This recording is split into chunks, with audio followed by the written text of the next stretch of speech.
हाँ तो अब मतलब वहाँ पे कंटिन्यूटी एक फिनोमिना था मैथ्स में, एक मतलब विचार था वो कि कंटिन्यूटी क्या होती है ना। कंटिन्यूटी फंक्शन कंटिन्यूस कब हो सकता है, वो बात हो रही थी फंक्शन कंटिन्यूस होता है कि नहीं। लेकिन यहाँ इक्वेशन ऑफ कंटिन्यूटी मतलब कि एक फ्लूइड के फ्लो होने की कंटिन्यूटी की इक्वेशन। तो दोनों में थोड़ा थोड़ा अलग अलग याद रखना है। ऐसे भी याद रख सकते हैं मैथ्स का कंटिन्यूटी और फिजिक्स का कंटिन्यूटी। तो फ्लूइड डायनामिक्स से रिलेटेड हमने कुछ कुछ चीज़ें पढ़ ली थी।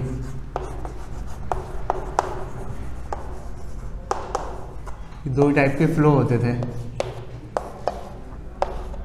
एक स्ट्रीमलाइन फ्लो और एक टर्बुलेंट फ्लो।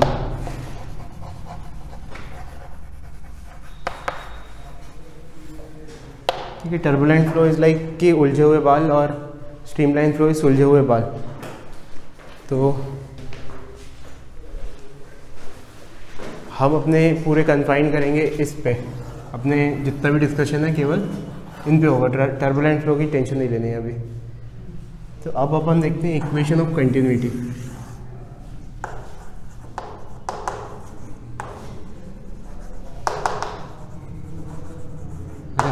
ये कंटिन्यूटी मतलब क्या है, मतलब शब्द का मतलब क्या है, पहले इसको पकड़ते हैं। कंटिन्यूटी मतलब कंटिन्यूसली फ्लो हो रहा है फ्लूइड, है ना, इट इज़ फ्लोइंग कंटिन्यूसली। ठीक है, तो मान लो सपोज एक सिचुएशन है कि हमारे पास एक पाइप है जिसका क्रॉस सेक्शन एरिया भी चेंज हो रहा है ना। टफ केस ले लिया कि अगर क्रॉस सेक्शन चेंज नहीं हो रहा होता तब तो नॉर्मल जो पाइप वगैरह रहते हैं उनका क्रॉस सेक्शन एरिया चेंज नहीं होता, तब तो फ्लो हमें पता है कि जितना इधर से घुसेगा उतना ही इधर से निकलेगा।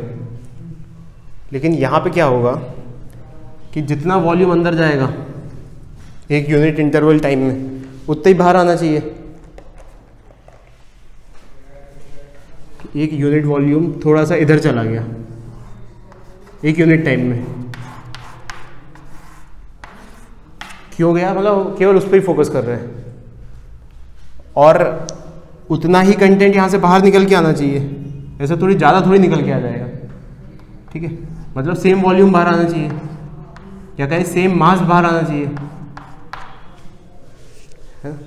तो ये देखो, ये एरिया ज़्यादा है तो थोड़ी सी लेंथ कम रहेगी, और यहाँ पे एरिया कम है तो लेंथ थोड़ी ज़्यादा रहेगी, है ना। तो इसी को अपन हार्नेस करते हैं कि लेट से यहाँ पर x1 थिकनेस से मूव किया, यहाँ पे x2 थिकनेस से मूव किया। ठीक है, तो मास बराबर जितना अंदर गया उतना ही बाहर आना चाहिए। कंजर्वेशन ऑफ मास, अंदर बन नहीं सकता मास। ठीक है, तो जो मास अंदर गया है that must be equals to mass out. तो ये लिख सकते हैं अपन, mass in is equals to mass out. अब मास इन मतलब ये कैसे लिख दिया, this is because of conservation of mass. लिखते भी जाओ साथ में, क्योंकि मास अंदर बन नहीं सकता।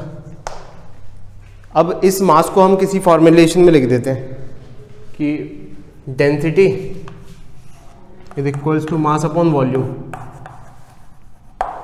तो mass is equals to density into volume. तो लिक्विड की डेंसिटी लेट से इधर पूरे फ्लूइड में ही रो है, एक ही लिक्विड भरा हुआ है, कोई मल्टीपल लिक्विड्स नहीं है। तो यह क्या हो जाएगा, rho into volume that is getting in multiplied by x1। मतलब बस अभी तो इतना ही लिख सकते हैं ना, मल्टीप्लाई उसमें करेंगे एरिया लिख के। इक्वेशन ऑफ कंटिन्यूटी डेराइव हो रही है।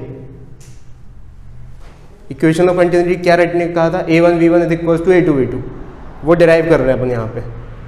ठीक है, तो अंडरलाइंग प्रिंसिपल क्या है, अंडरलाइंग प्रिंसिपल है कि जितना मास अंदर गया यूनिट टाइम में उतना ही मास बाहर आएगा। अब उसको हम एक तरीके से लिख रहे हैं ताकि वो उस पर फाइनली पहुँच पाए, a1 v1 is equals to a2 v2 तक। तो कहाँ तक पहुँच गए हम कि मास लिख रहे हैं हम इसका रो इंटू वी इन, और इसका लिख दिया रो इंटू वी आउट। अभी ये वी इन क्या है, this V in is this volume, ये वाली volume, this is V in. और वी आउट क्या है, ये वाली volume, this is V out.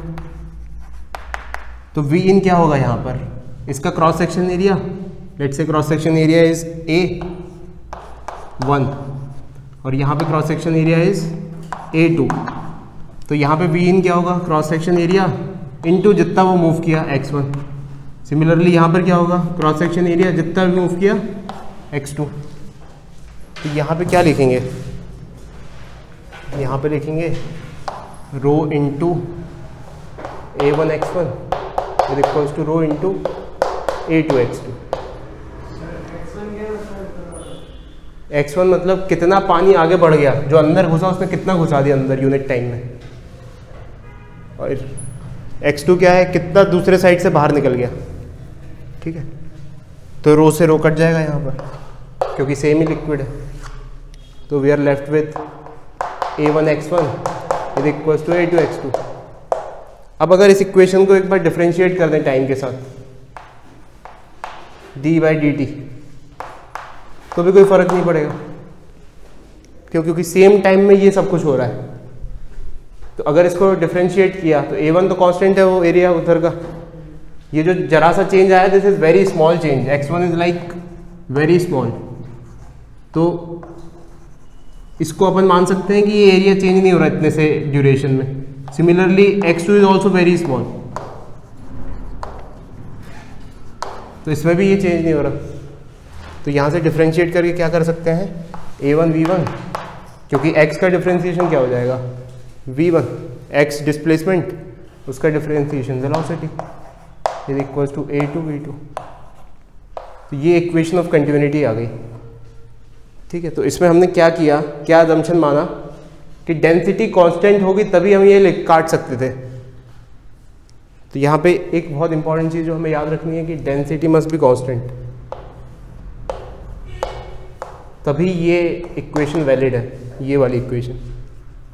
ठीक है,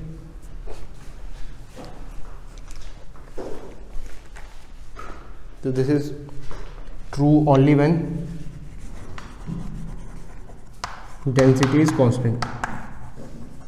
तो कांस्टेंट नहीं होगी तब फिर सवाल नहीं आएगा हमारे सामने। अभी बस इतना याद रखो कि डेंसिटी कांस्टेंट है तभी A1 V1 is equals to A2 V2 होता है। This is called equation of continuity, यही है equation of continuity.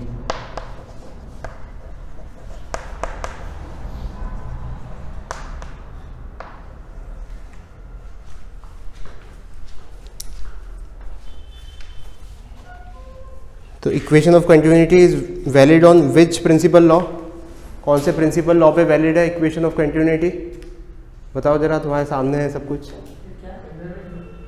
Equation of continuity कौन से कंजर्वेशन लॉ पे वैलिड है, कंजर्वेशन ऑफ मास पे। ठीक है, और A1 V1 is equal to A2 V2। V1 क्या है इसमें, V1 इज वॉल्यूम। अलग चेंज हो फिर तो कुछ नहीं कर सकते हम, गलत नहीं है, आप गलत कुछ नहीं है कि, लेकिन बस उसकी हमारी लिमिटेशन है कि हम इतना ही बता सकते हैं अभी। A1 V1 is equal to A2 V2 जब डेंसिटी कांस्टेंट है।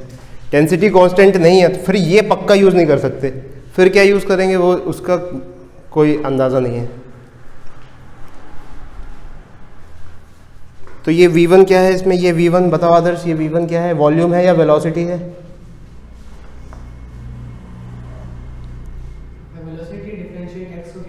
तो ये क्या है, ये V क्या है, ये वॉल्यूम है। ठीक है, तो ये याद रखना है ना कि कैपिटल V से वॉल्यूम बनाना कॉपी में हमेशा, स्मॉल v से वेलोसिटी।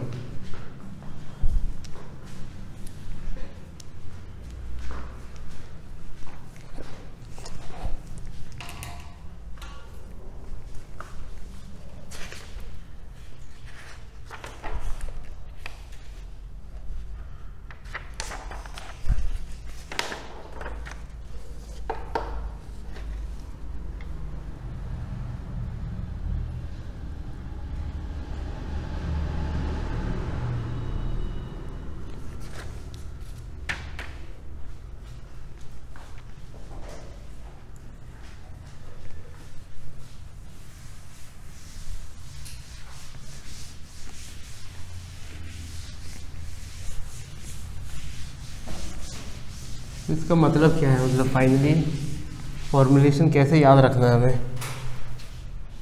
कि जैसे तुम पाइप में पानी डाल रहे होते हो कहीं पे, तो ज़्यादा दूर तक पहुंचाने के लिए उस पर उसका क्रॉस सेक्शन एरिया कम कर देते हो, तो क्रॉस सेक्शन एरिया कम किया, अब दूसरे साइड से तो फ्लो नहीं आ रहा है, तो क्या होगा, बढ़ जाएगा, वेलोसिटी बढ़ जाएगी, है ना।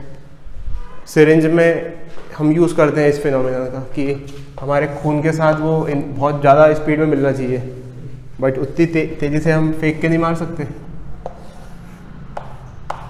तो इसलिए क्रॉस सेक्शन एरिया घटाते घटाते एकदम जो नीडल होती है उसका क्रॉस सेक्शन एरिया बहुत कम होता है। तो यहाँ पे हम नॉर्मल स्पीड से करते हैं अपने अंगूठे से आराम से, उधर बहुत तेज़ी से घुस जाता है क्योंकि यहाँ पे क्रॉस सेक्शन एरिया बहुत कम है और यहाँ बहुत ज़्यादा है, तो यहाँ पे प्रिंसिपल ऑफ कंटिन्यूटी लग गया।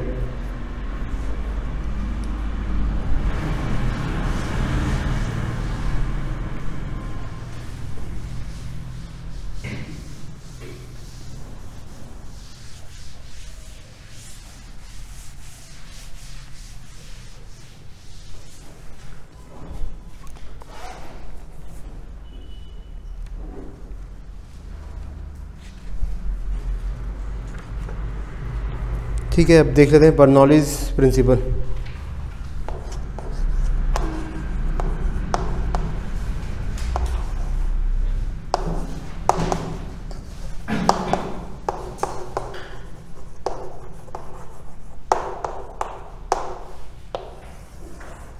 तो it is based on conservation law of energy, it is based on law of conservation of energy.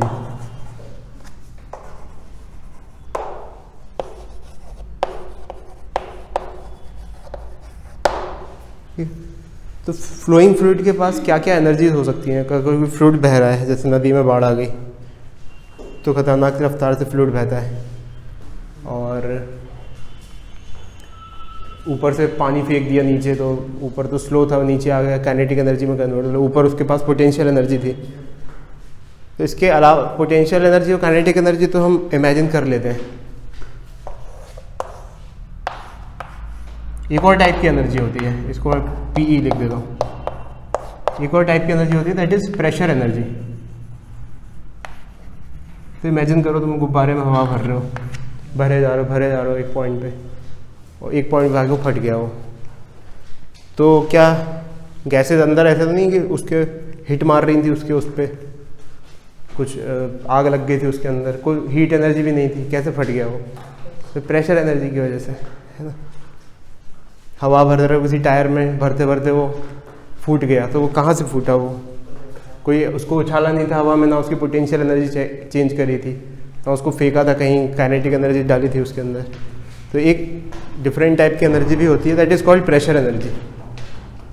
तो इन तीनों एनर्जीज का सम कांस्टेंट होता है। इसका अभिप्राय क्या है कि जैसे मान लो एक फ्लूइड है, वो ऐसे कुछ बह रहा है ये पाइप में, तो यहाँ पर कोई फ्लूइड पार्टिकल है या बल्क ऑफ फ्लूइड है, उसकी पोटेंशियल एनर्जी लेट्स से ये पोजीशन 1 है और ये पोजीशन 2 है। तो potential energy at position 1, kinetic energy at position 1 और प्रेशर एनर्जी एट पोजीशन 1, ये इसके बराबर ही होंगी जो भी इन तीनों का सम यहाँ पर होगा। That is potential energy at position 2, kinetic at position 2 plus pressure energy at position 2। कोई भी इंटरमीडिएट किसी भी पॉइंट का उठा के तीनों एनर्जीज का सम करें तो सब बराबर आएंगे। ये कहता है energy law conservation of energy. So this is the underlying principle of Bernoulli's. तो इस इक्वेशन को हमें किस फॉर्म में याद रखनी है?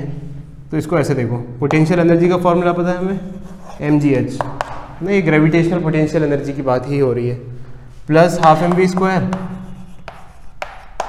प्लस प्रेशर एनर्जी, मतलब वर्क रिलेटेड टू प्रेशर, और वर्क डन बाय गैस जो होता है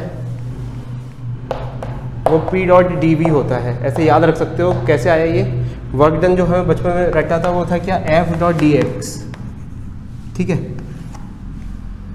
लेकिन अगर इसको एरिया से मल्टीप्लाई डिवाइड कर दें, इस एक्सप्रेशन को फोर्स पर यूनिट एरिया और यहाँ पे भी एरिया से डिवाइड कर दें, तो A इंटू dx छोटा सा वॉल्यूम बन जाएगा और force per unit area pressure बन जाएगा। तो it is P.dV। So pressure energy को हम किस फॉर्म में लिख सकते हैं? प्रेशर इनटू वॉल्यूम, तो ये चीज़ कांस्टेंट होती है। वो चीज़ समझ में आए नहीं है कोई दिक्कत नहीं है, बस प्रेशर एनर्जी को पीवी लिखना है। जैसे इसको तो हम बहुत आसानी से लिख सकते हैं, mgh रटा हुआ है हमें। काइनेटिक एनर्जी में भी हाफ mv², लेकिन यहाँ पे पीवी लिखाएगा क्योंकि हम यहाँ पे एनर्जी लिख रहे हैं। हालांकि वो अभी जो हम फॉर्मूला जिस फॉर्मेट में आखिरी में याद करेंगे उससे डिवाइड कर देंगे अभी सबको वॉल्यूम से, तो वो हट जाएगा। ठीक है, तो this is work done by gas, मतलब कि एनर्जी बिकॉज ऑफ गैस।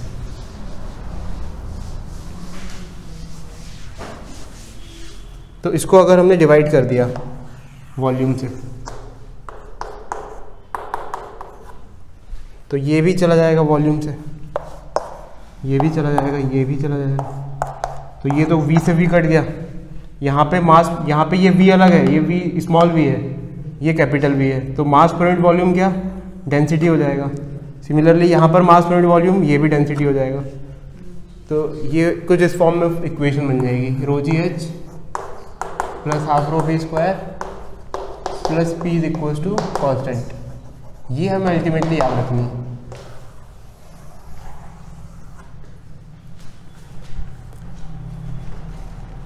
सारी एनालिसिस अब हम इसी पॉइंट से करेंगे। अल्टीमेटली हमें बस ये याद रखना है, सारी एनालिसिस अब इसी से होगी।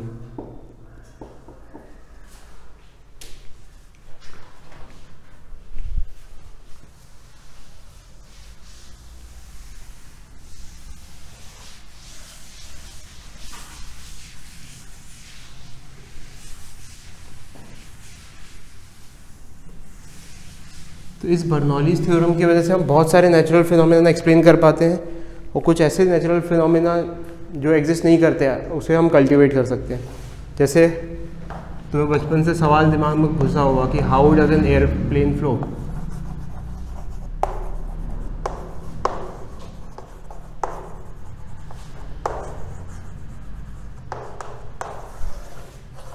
तो उसमें कम से कम 100 यात्री बैठते हैं, और कुछ कुछ बड़े बड़े बोइंग्स होते हैं उनमें तो 700-700 बैठते हैं। लेकिन इंसान का वजन 50 किलो होता है, 100 लोगों का तो इतना होगा, फिर सामान भी रहता है और प्लस एरोप्लेन का खुद का वेट रहता है।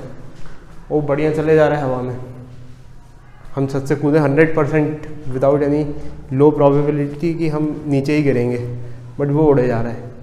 तो how does an aeroplane flow, इसको अपन बर्नौलीज़ थ्योरम से समझ सकते हैं। तो लेट्स से ये हमारे पास एरोप्लेन है, ये विंग है, दूसरा विंग उस तरफ है, वो बनाया नहीं अभी। तो क्या होता है, इसका शेप कुछ इस तरीके से बनाया जाता है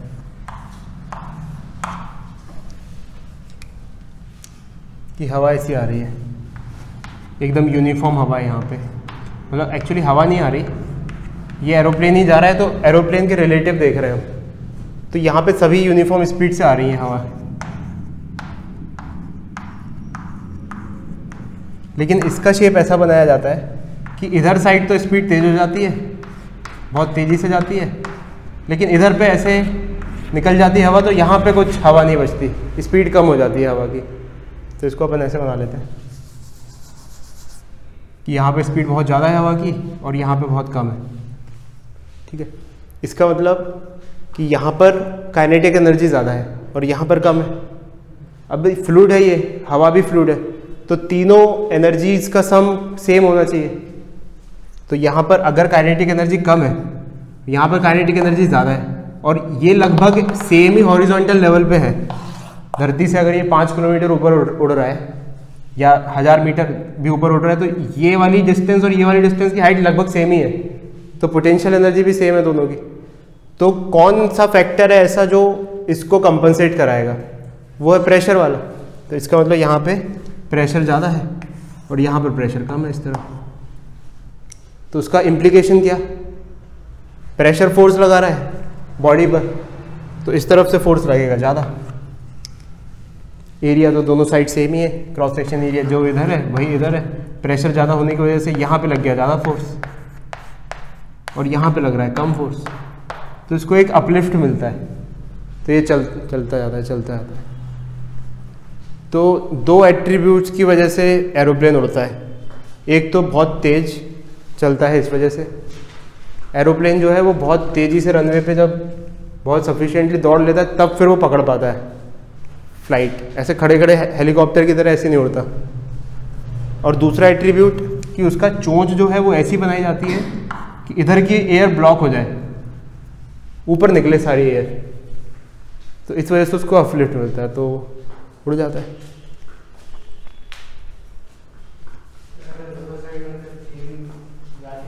क्या सेम जाती तो फिर बिल्कुल नहीं उड़ता ऐसा, जैसे कार वगैरह नहीं उड़ती चलते चलते। कार की ऐसी डिज़ाइन कर दी जाए कि इधर से ब्लॉक हो रही है हवा, तो कार को भी उड़ा के ले जाएंगे फिर तो।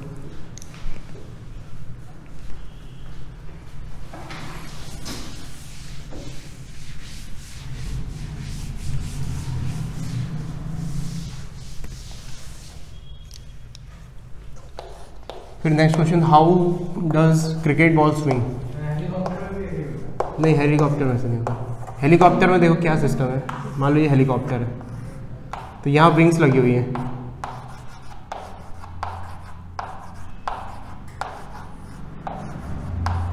तो ये क्या करता है, जब पंखा चल रहा होता है तो इससे जब हेलीकॉप्टर के पास तुम खड़े होगे कभी, तो तुमको ऐसा लगता होगा कि यार बहुत हवा नीचे टकरा रही है बहुत ज़्यादा, तो वो हवा लिफ्ट मारता है नीचे साइड। तो यहाँ पे शांत हवा है इस तरफ, और इस तरफ वो तेज करा रहा है, तो उसको मिल जाता है एक अपलिफ्ट ऊपर की साइड, तो वो ऐसे खड़ा खड़ा उड़ जाता है।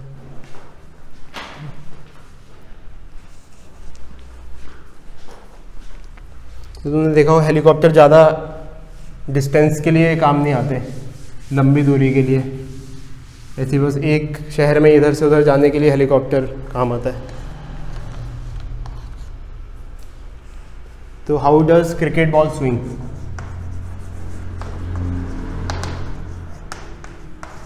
तो तुम्हें क्रिकेट का अगर आइडिया, क्रिकेट वगैरह देखा हो तो बॉल ऐसे जाके ऐसे स्विंग होती है हवा में ही, टप्पा वप्पा कहीं नहीं खाती, लेकिन हवा में ही स्विंग होती है।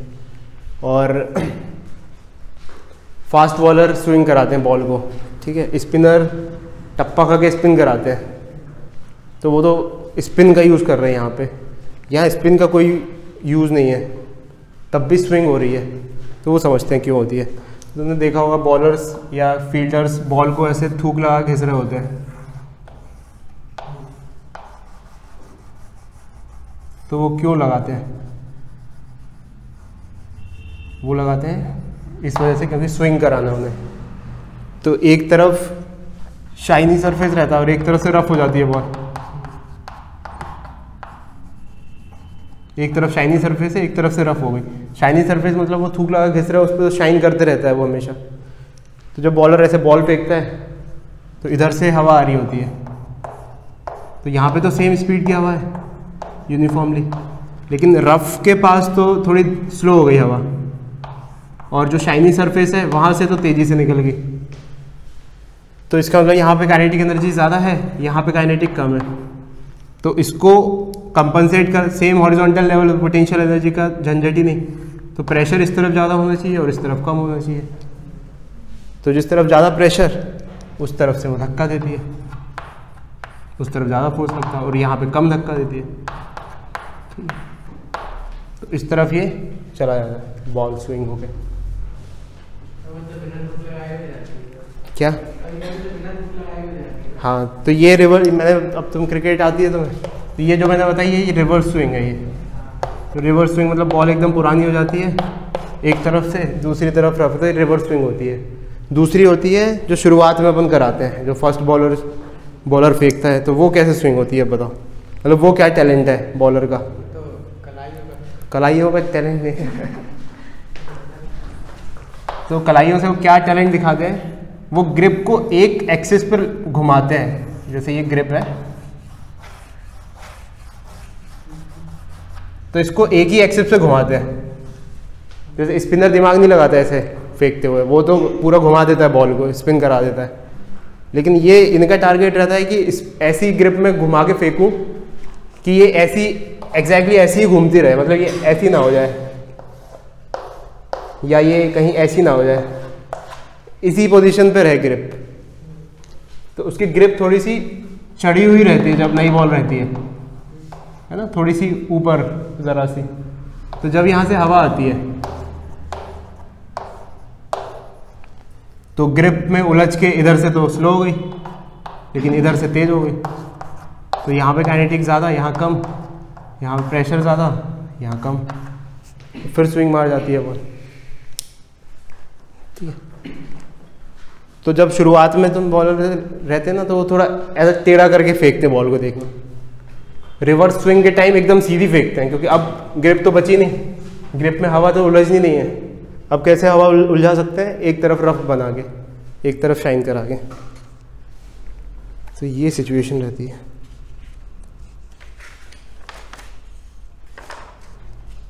फुटबॉल में भी तुमने देखा होगा कि वो शॉट मारता है, ऐसा केला बन के जाता है और गोल में घुस जाता है।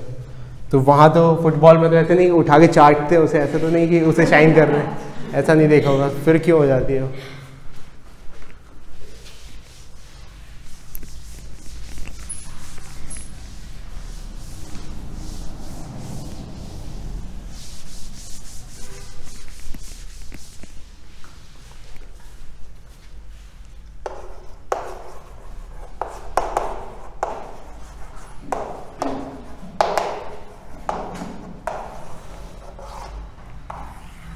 तो ये फुटबॉल में कोई ग्रिप का कोई काम ही नहीं, सब बराबर है। तो फुटबॉल में तुमने एक्सपीरियंस किया होगा कि वो एक निश्चित एंगल पे मारता है, और वो मतलब ऐसे नहीं, स्विंग ऐसे नहीं होगी कि ज़रा से ज़रा में स्विंग होगी, वो लंबा ड्राइव लेता है तब स्विंग होती है।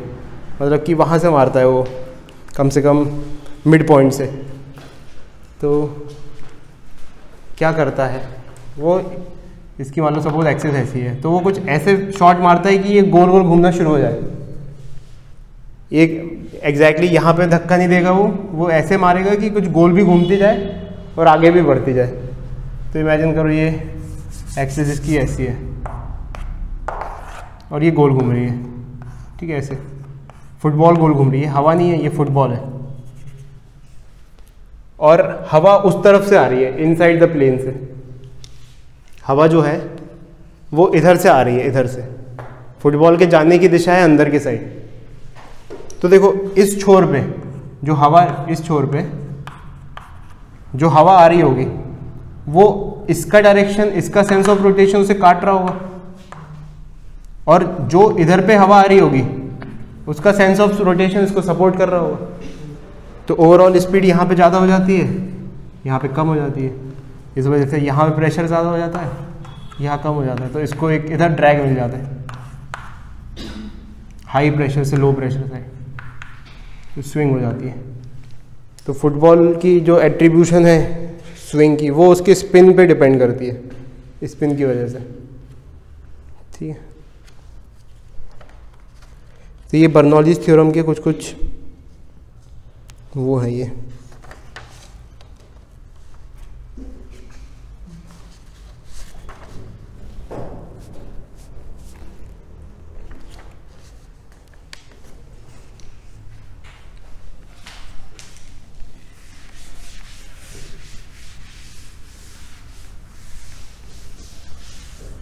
ठीक है, अब आगे बढ़ते हैं अपन। एक पढ़ते हैं टॉरिसलीज लॉ।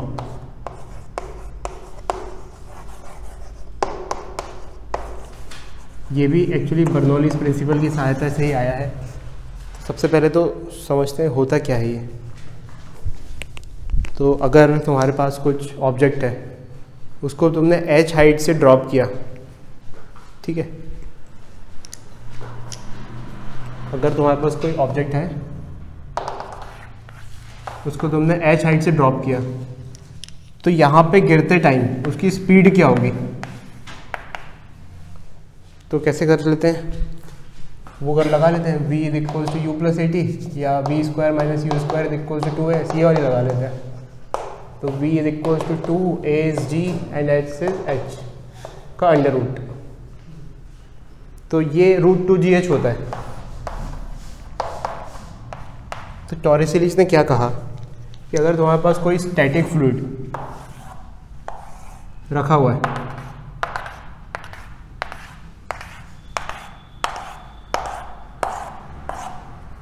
और एच हाइट से भरा हुआ है, और एच हाइट नीचे तुम थोड़ा सा अगर उस पर कुछ छेद कर दो तो जो पानी की स्पीड होगी ना वो √2gh होगी,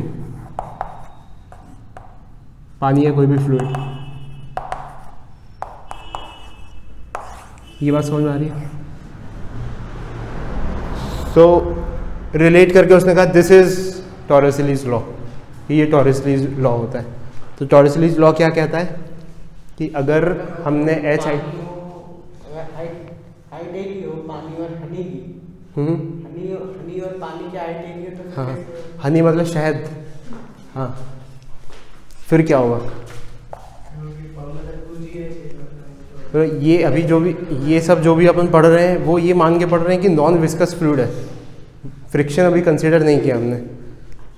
तो विस्कोसिटी अफेक्ट करती है चीज़ों को।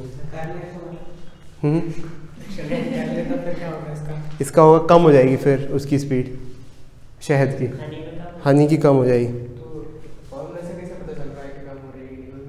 हाँ नहीं पता चल रहा, नहीं बिल्कुल नहीं। तो ये अपन जो भी डिस्कशन कर रहे हैं नॉन विस्कस फ्लूइड के लिए कर रहे हैं।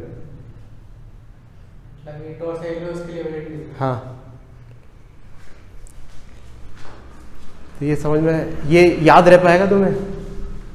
क्या ये दिन याद रहेंगे बस कि ऐसे पढ़ते थे हम कि अब क्या करें, रिजल्ट का क्या करें?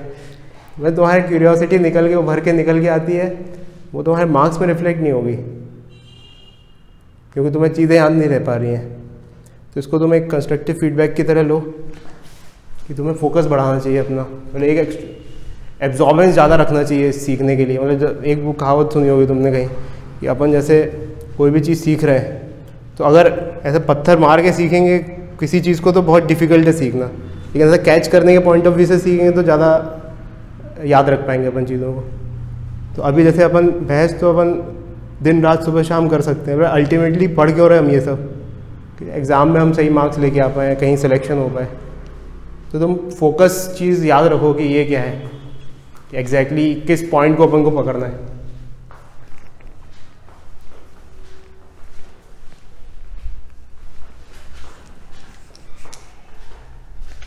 तो ये टॉरसिलीज लॉ क्या बोलता है, टॉरसिलीज थ्योरम क्या बोलती है कि अगर हम किसी पार्टिकल को एच हाइट से गिराएंगे या किसी पानी के भरे हुए कंटेनर जो एच लेवल तक भरा हुआ है तो निकलते टाइम वहाँ से स्पीड दोनों की सेम रहेगी। जब नीचे पहुँचेगा ना तो एग्जैक्टली वही स्पीड रहेगी कि इस पत्थर को गिराया, नीचे पहुँचा, उसकी स्पीड √2gh है। तो सिमिलरली इस एच भरे कंटेनर को यहाँ से इसने होल किया तो निकलने वाली फ्लूइड की स्पीड भी अंडर √2gh है। तो ये अपना कहलाता है टॉरसिलीज लॉ, टॉरसिलीज थ्योरम या टॉरसिलीज लॉ। तो इसको हमें इनफैक्ट डिराइव भी कर सकते हैं बर्नौलीज थ्योरम के मदद से, बहुत इजीली कुछ अप्रॉक्सीमेशन मान के। तो इसको मैं तेज़ी से बस एक ओवरव्यू दे दे रहा हूँ तुम्हें, बाकी तुम अपनी नोटबुक से इसको रख सकते हो। तो कैपिटल एरिया इसका ए मान लिया और इसका एरिया मान लिया स्मॉल है। तो क्लियरली अगर ये बड़ा कंटेनर है तो ए की वैल्यू बहुत ज़्यादा है स्मॉल ए से, है ना, ये समझने वाली बात है। अब हम यहाँ पे सारी एनर्जीज का सम लिखते हैं। तो यहाँ पे हमने एनर्जी का सम लिखा, kinetic energy 1 plus potential energy 1 plus pressure energy 1, this is 1। और जो सेकेंड एरिया है वहाँ पे लिखा kinetic energy eight 2, potential energy eight 2 और प्रेशर एनर्जी एट 2। इन दोनों को बराबर करना है फाइनली हमें। तो यहाँ पे क्योंकि ये एरिया बहुत बड़ा है, इसको ऐसे लिख दिया हाफ रो v1 स्क्वायर। यहाँ पे स्पीड इसकी v1 है, क्योंकि एरिया बड़ा है ये v1 बहुत कम होगा। और यहाँ पे v2 इज़ v, यही हमें निकालना है कि ये √2gh के बराबर है। इसको भी मिटा देते हैं। तो इसकी काइनेटिक एनर्जी कितनी, half rho v2 square plus potential energy इसके ग्राउंड लेवल की 0 मान लेते हैं, तो यहाँ पे 0 और यहाँ पे potential energy mgh that is rho gh। अच्छा ये रो क्यों हाफ mv स्क्वायर क्यों नहीं लिखा, क्योंकि हम फॉर्मूले में सब्सटीट्यूट कर रहे हैं ना, काइनेटिक एनर्जी हेड लिख रहे हैं, पोटेंशियल एनर्जी हेड लिख रहे हैं। फिर यहाँ पे प्रेशर एट 1, तो pressure at 1 is like open to atmosphere, तो वहाँ पे लिख देते हैं एटमॉस्फेरिक प्रेशर। और प्रेशर एट 2, प्रेशर एट 2 मतलब कि नीचे जो होल है वहाँ पे pressure, that is also open to atmosphere, वो भी ओपन टू एटमॉस्फेयर है, तो वहाँ पे भी एटमॉस्फेयर प्रेशर पी नॉट। तो ये और ये क्वांटिटी बराबर होगी, ठीक है। तो यहाँ से क्या लिख सकते हैं अपन, इन दोनों को बराबर करके पी नॉट से पी नॉट कट जाएगा, और लेफ्ट हैंड साइड देखना ये हो जाएगा half rho V1 square minus V2 square is equals to rho g h, ठीक है। V2 square minus V1 square होना चाहिए।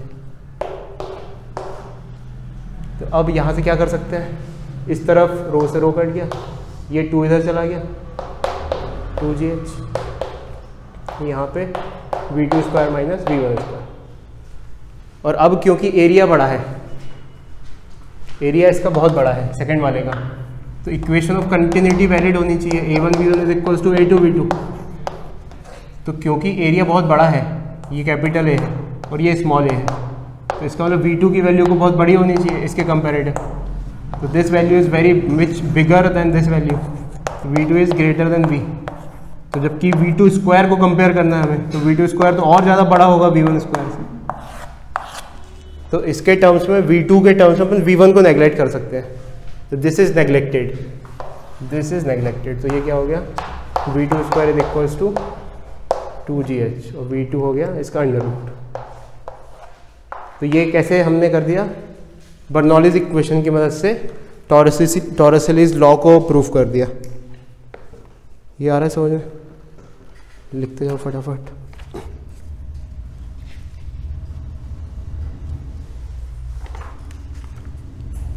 इसी को बोलते हैं हम, इस ऑरफाइस को जो बोलते हैं इसको एफ्लक्स बोलते हैं, एफ्लक्स।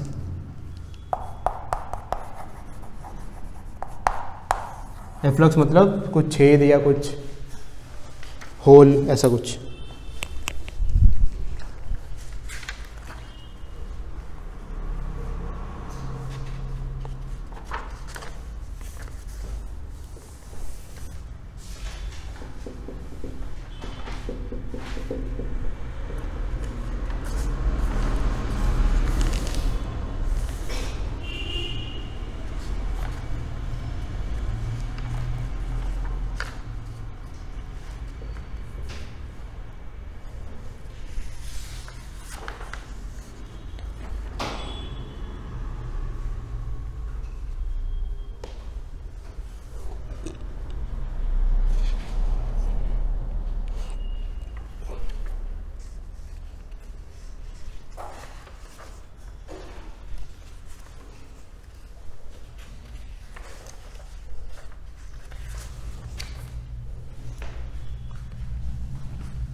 तो अल्टीमेटली याद क्या रहना चाहिए, याद रहना चाहिए कि ये जो है ये v speed of efflux is √2GH, और ये किसी पत्थर को अगर एच हाइट से गिराएंगे नीचे तो उसकी स्पीड यही पहुंचेगी। अब एक मीटर होता है वेंचुरी मीटर, इसको भी समझ लेते हैं। These all are application of Bernoulli's equation. Venturi meter, अपना एक वो पढ़ा भी हमने इससे पहले, एफ्लक्स, टॉरसेलीज लॉ, तो सब वो निकाल रहे हैं अपन। तो वेंचुरी मीटर क्या होता है ये पहले समझते हैं। वेंचुरी मीटर एक ऐसी डिवाइस है जिससे हम फ्लो नापते हैं किसी भी चैनल में, पानी कितनी तेज़ी से बह रहा है।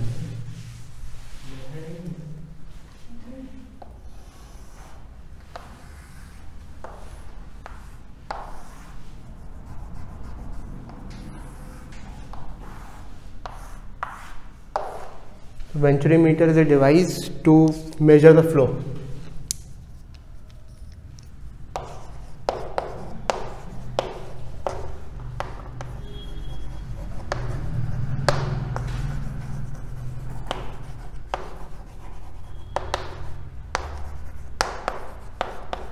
एक पाइप के अंदर कैसे हम मेजर करते हैं, ठीक है।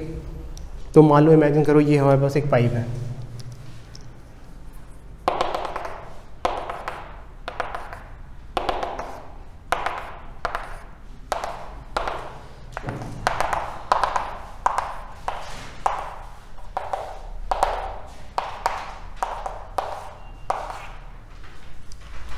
तो क्लियर सी बात है यहाँ पे जो स्पीड है वो कम होगी क्योंकि एरिया ज़्यादा है कंपेयर टू इस पॉइंट के, यहाँ पे स्पीड ज़्यादा होगी। तो हम क्या करते हैं, यहाँ पे एक इन्वर्टेड यू ट्यूब लगा देते हैं।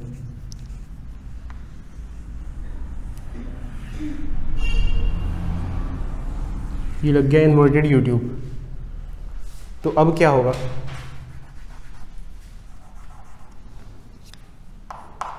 यहाँ पे स्पीड ज़्यादा है, सॉरी कम है, यहाँ पे स्पीड ज़्यादा है, तो लेवल तो सेम ही है, इसका लेवल सेम है, पोटेंशियल एनर्जी तो दोनों जगह ही सेम है।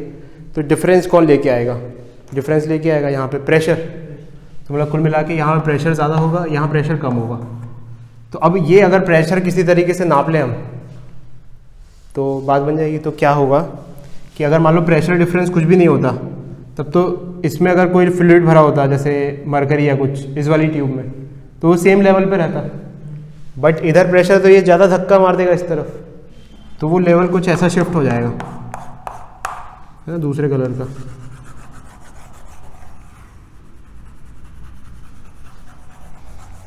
है ना, क्यों शिफ्ट हो गया ये ऐसे, क्योंकि इधर प्रेशर ज़्यादा है, इस तरफ से ज़्यादा धक्का पड़ गया। तो ये जो है, ये जो डिफरेंस इन हाइट है, लेट्स से h, तो रो जी एच हमें क्या दे देता है, गेज प्रेशर, मतलब प्रेशर में डिफरेंस। तो इसका मतलब यहाँ पे प्रेशर है P, लेट्स से P1, और यहाँ पे प्रेशर है P2। तो rho g h is equals to P2 minus P1। ये बात समझ में आ रही। तो अगर ये तो हमारे सामने डिवाइस रहेगा ऐसे, और इस पर मीटर लगा, स्केल लगा रहेगा, तो h is a measurable quantity. तो अगर h हमें पता है तो हम P1 और P2 में डिफरेंस निकाल सकते हैं। मतलब दिस क्वांटिटी इज़ मेजरेबल, तो इसका मतलब ये हमें मिल गया। अब हम यहाँ पे बर्नौलीज़ की इक्वेशन लगा देते हैं कि kinetic energy at 1 that is half rho V1 square plus half rho g H1 ये वाली हाइट है,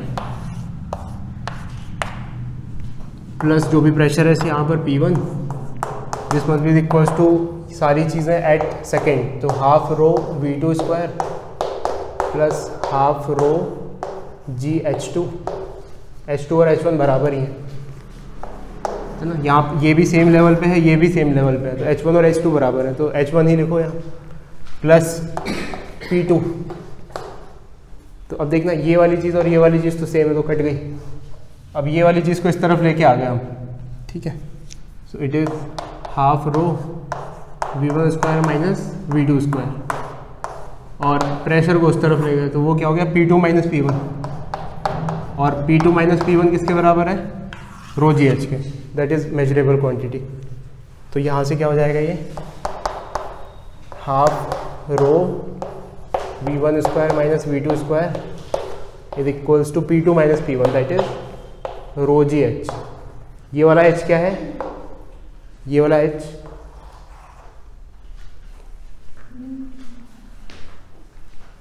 h क्या है, पाइप कितनी ऊपर रुका है वो वाली हाइट, या डिफरेंस कितना आया है वो वाले, है ना। इनके जो हमारा वेंचुरी मीटर का हमारा मेजरिंग स्केल है उसमें डिफरेंस कितना है, दैट इज h, ठीक है। तो अब ये V1 और V2 को तो पता नहीं हमें, these are not measurable, but we know equation of continuity, equation of continuity जानते हैं हम। तो by equation of continuity A1 V1 is equals to A2 V2। तो यहाँ से V1 को क्या लिख सकते हैं हम, V1 को लिख सकते हैं A2 V2 अपॉन A1, ये लिख सकते हैं। तो उठा के अब ये सब्स्टिट्यूट होगा उसमें, इस इक्वेशन में। थोड़ी जगह बना लेते हैं।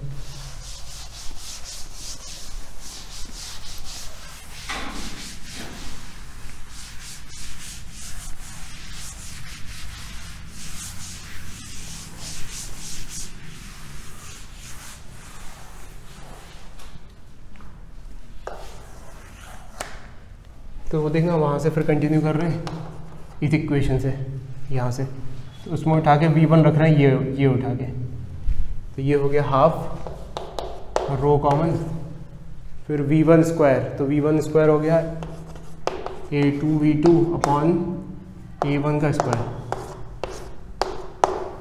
Minus V2 square is equals to rho GH। तो रो से तो रो काट दो सबसे पहले, इसको लेके चलने का कोई मतलब ही नहीं है, और उस तरफ पहुंचा के देखना, आप डायरेक्टली लिख देते हैं V2 स्क्वायर कॉमन लिया यहाँ से, तो V2 स्क्वायर और एक 2 तो चले ही आ रहा है, उसको उस तरफ भेज देंगे तो ये 2GH हो जाएगा। अंदर क्या है ये देखो, तो ये क्या होगा A2 square upon A1 square minus 1, तो यहाँ से V2 can be written as 2GH upon A2 upon A1 का स्क्वायर माइनस 1 का अंडर रूट। ये स्पीड एट सेकेंड पॉइंट आ जाएगी।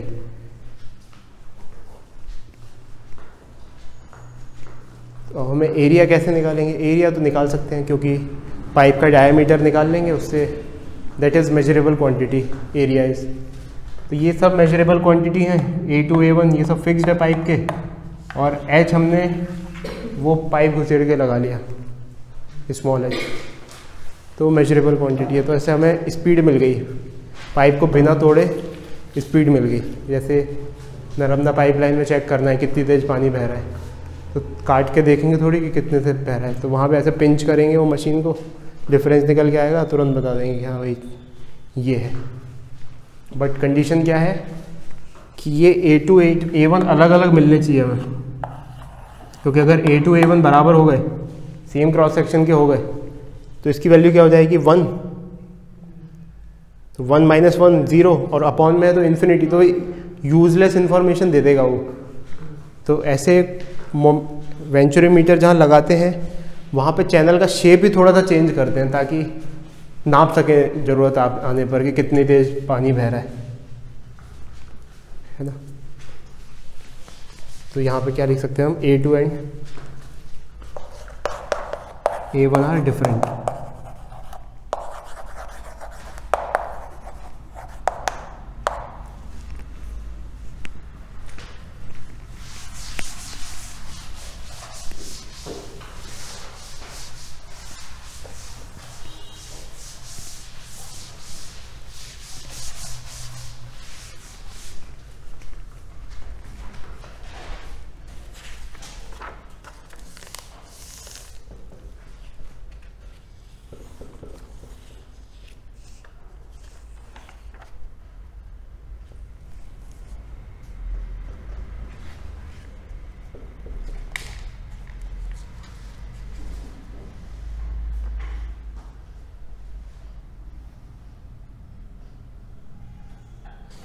लोगों को बोलते हैं ठंड में बहुत ज़्यादा ब्लड प्रेशर की समस्या हो सकती है लोगों को, ठंड जब बहुत बढ़ जाती है।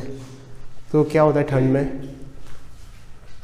ठंड में हमारा शरीर की जो वो होती हैं ब्लड वेसल्स, वो सिकुड़ जाती हैं, श्रिंक हो जाती हैं। वो क्यों सिकुड़ जाती हैं? ये नेचुरल फिनोमेना है। तो अगर सिकुड़ गई,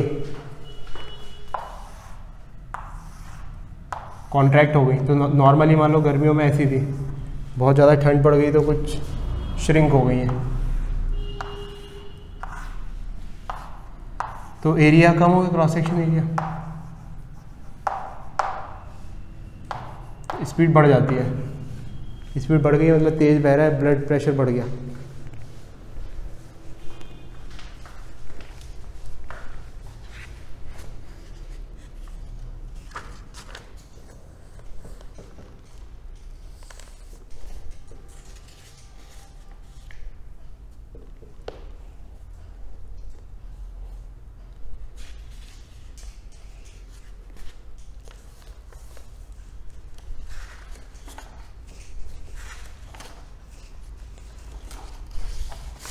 अब आते हैं अपन नेक्स्ट टॉपिक पर। मतलब अभी तक हमने जो भी डिस्कशन किया वो ये मानते हुए किया कि हमारा जो फ्लूइड था वो नॉन विस्कस था, कोई फ्रिक्शन नहीं था उसमें।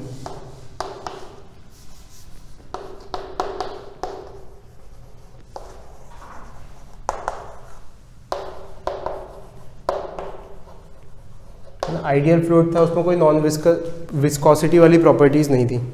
बट विस्कोसिटी भी नाम की भी कोई चीज़ होती है, फ्लूइड में भी विस्कोसिटी या फ्रिक्शन हो सकता है। तो उसको समझते हैं कि विस्कोसिटी क्या होता है।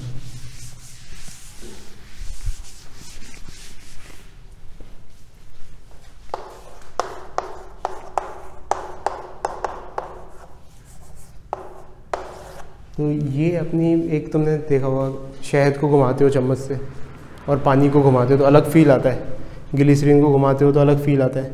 तो बोले क्या है ये, तो एक तो डेंसिटी अलग अलग है दोनों की, तो सही बात है, लेकिन पेट्रोल और पानी को घुमाते तो ऑलमोस्ट सेम सा फील आता है, लेकिन दोनों की डेंसिटी अलग अलग है। तो बोले डेंसिटी से रिलेटेड नहीं, वो कुछ और चीज़ है, and that thing is viscosity. इसको अपन ऐसे समझ सकते हैं, it is nothing but friction between the layers of fluid।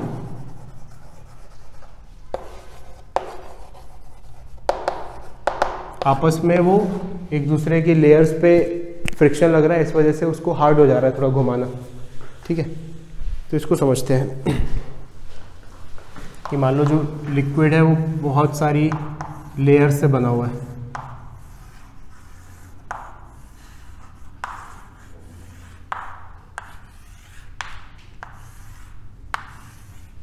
है ना। तो एक जनरल ऑब्जर्वेशन जो हम अभी कि विस्कस ज़्यादा कौन है, पानी या शहद? शहद है ना, शहद ज़्यादा विस्कस है। तो विस्कोसिटी, ये जो ऐसा ईटा सिंबल है, this is called coefficient of viscosity.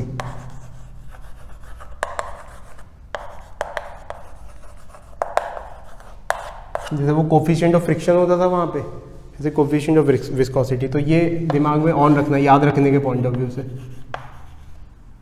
कि शहद ज़्यादा विस्कस है, ग्लिसरीन ज़्यादा विस्कस है पानी से। तो अब ये समझते हैं कि क्या कहाँ से हो रहा है मतलब उदय इस बात का। तो ये बहुत सारी लेयर्स हैं और ये वो लेयर है जो पाइप से या जो भी सरफेस है उससे टच है। तो अपन कोई रैंडम लेयर कंसीडर करते हैं ये वाली, तो क्या हो रहा होगा कि इसको कुछ तो फ्रिक्शन ऊपर वाली लेयर से मिल रहा होगा और कुछ तो फ्रिक्शन नीचे वाली लेयर से मिल रहा होगा। ये मान लो सपोज इस तरफ बह रही है, इसको एक ड्रैग इस तरफ मिल रहा होगा नीचे वाली लेयर से और एक ड्रैग इस तरफ मिल रहा होगा ऊपर वाली लेयर से, ठीक है। तो what is this drag? This drag is viscous drag।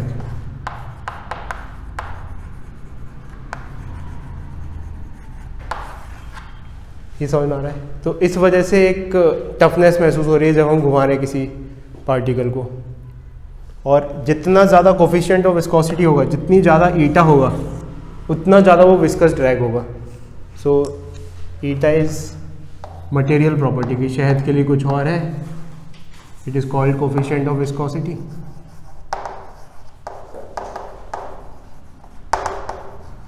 and it is a material property।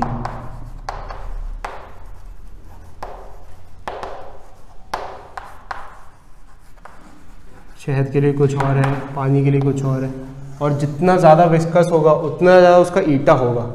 ईटा मतलब ये इस वर्ड का pronunciation is eta, it is a Greek letter eta.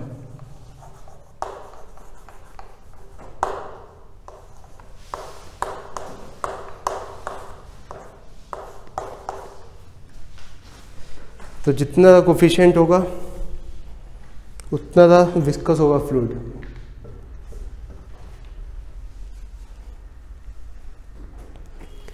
तो इसकी प्रोफाइल के बारे में अपन समझते हैं। जस्ट एक बस लास्ट थिंग,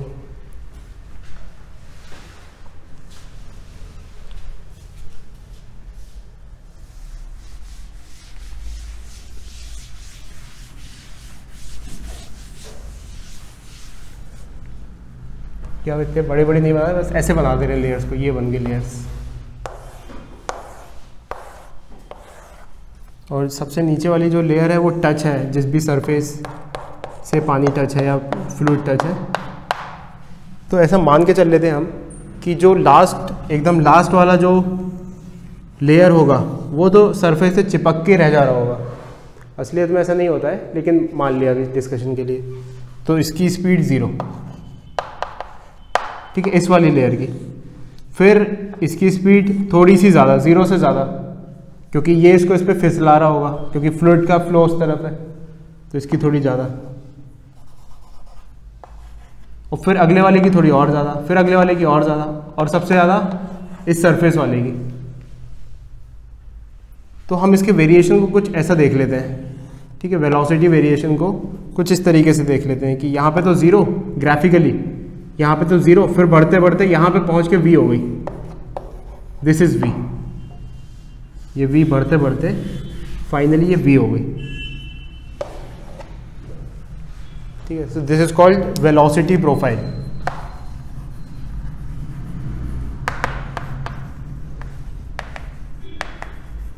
ऑफ फ्लूइड।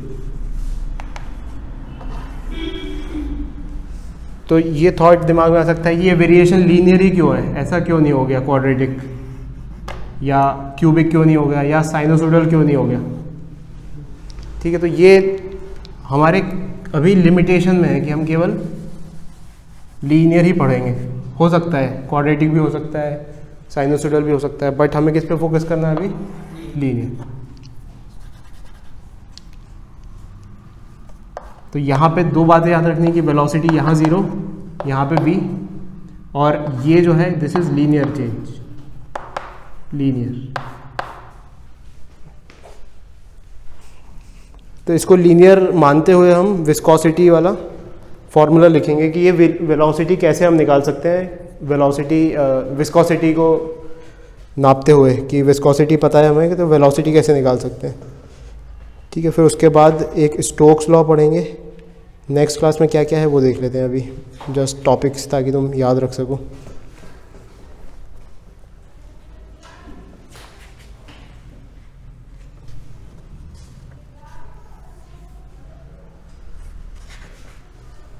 एक इसी से रिलेटेड स्टोक्स लॉ पढ़ेंगे।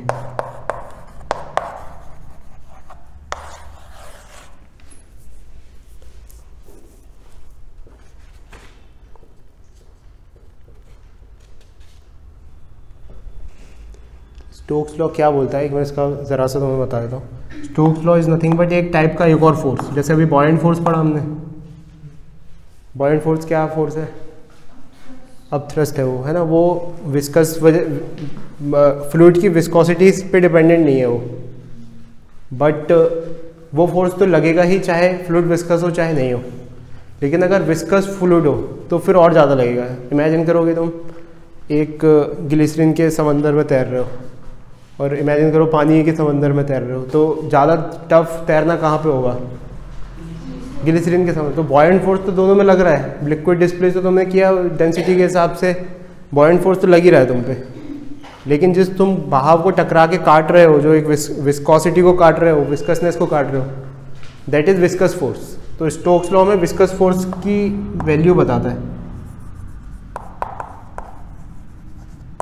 And that is 6 pi eta RV। अभी समझेंगे कि क्या बताया उसने, R क्या है इसमें, V क्या है। वैसे थोड़ा दिमाग लगाओ तो सब समझ आ जाएगा कि क्या है। V मतलब वेलोसिटी ऑफ पार्टिकल, R मतलब रेडियस ऑफ पार्टिकल। तो इसको देखेंगे फिर नेक्स्ट क्लास में। इसके तुम क्वेश्चन सॉल्व करना, NCERT से कुछ क्वेश्चंस, न्यूमेरिकल पर्टिकुलरली।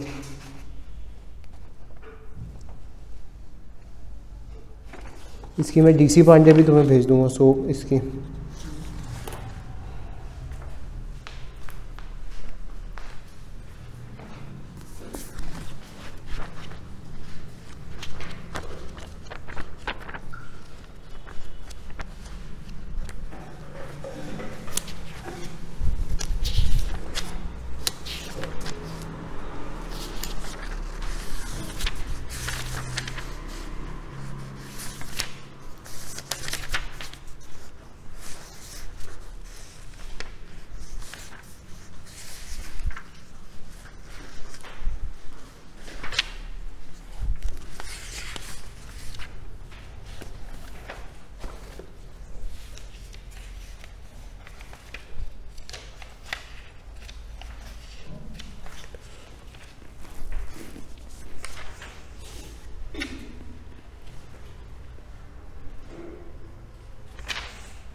उसके बाद एक चीज़ आएगी सरफेस टेंशन, जो अलग टाइप का फोर्स है। दो टाइप के सिंपल हार्मोनिक मोशन मतलब कि टू एंड फ्रो मोशन बहुत सारे टाइप के हो सकते हैं, लेकिन अगर वो लीनियर एक्सेलरेशन को फॉलो कर रहे हैं, मतलब जैसे फोर्स रिस्टोरिंग फोर्स x की पावर 1 भी हो सकता है, 2 भी हो सकता है, 3 भी हो सकता है। तो अगर स्पेसिफिकली जस्ट 1 को फॉलो कर रहे हैं तो वो SHM कहलाता है। तो that is simple harmonic motion. तो हमारे सिलेबस में केवल वही है, ये वाला SHM वाला।